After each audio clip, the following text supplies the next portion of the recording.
മഴക്കാലമാകുമ്പോൾ നമ്മുടെ നാട്ടിലെ തോടുകൾ, ആറുകൾ കരകവിഞ്ഞൊഴുകും. അത് കാണാൻ നല്ല കൗതുകകരമായ കാഴ്ചകളാണ്. അത് കാണേണ്ടത് തന്നെ. പക്ഷെ നമ്മൾ സാഹസികമായി വെള്ളത്തിലിറങ്ങരുത്. അത് നമ്മുടെ ജീവന് തന്നെ ആപത്താണ്. രക്ഷാപ്രവർത്തനത്തിനാണെങ്കിൽ മാത്രം വെള്ളത്തിലിറങ്ങുക.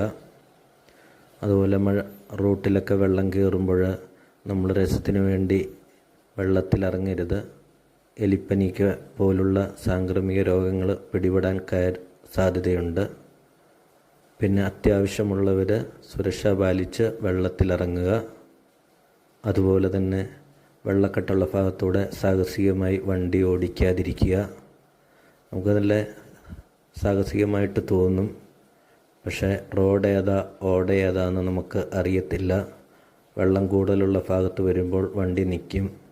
പിന്നെ നമ്മൾ വെള്ളത്തിലിറങ്ങേണ്ടി വരും. വണ്ടിയും കേടാകും, നമ്മളും നനയും. അതുകൊണ്ട് കഴിവതും വെള്ളമുള്ളിടത്ത് റോഡ് കൂടെ വണ്ടി ഓടിക്കാതിരിക്കുക. മഴക്കാലമാകുമ്പോൾ നമ്മുടെ നാട്ടിലെ തോടുകൾ, ആറുകൾ കരകവിഞ്ഞൊഴുകും. അത് കാണാൻ നല്ല കൗതുകകരമായ കാഴ്ചകളാണ്. അത് കാണേണ്ടത് തന്നെ. പക്ഷെ നമ്മൾ സാഹസികമായി വെള്ളത്തിലിറങ്ങരുത്. അത് നമ്മുടെ ജീവന് തന്നെ ആപത്താണ്. രക്ഷാപ്രവർത്തനത്തിനാണെങ്കിൽ മാത്രം വെള്ളത്തിലിറങ്ങുക. അതുപോലെ റോട്ടിലൊക്കെ വെള്ളം കയറുമ്പോൾ നമ്മൾ രസത്തിന് വേണ്ടി വെള്ളത്തിലിറങ്ങരുത്.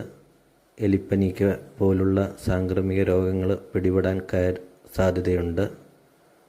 പിന്നെ അത്യാവശ്യമുള്ളവർ സുരക്ഷ പാലിച്ച് വെള്ളത്തിലിറങ്ങുക. അതുപോലെ തന്നെ വെള്ളക്കെട്ടുള്ള ഭാഗത്തൂടെ സാഹസികമായി വണ്ടി ഓടിക്കാതിരിക്കുക.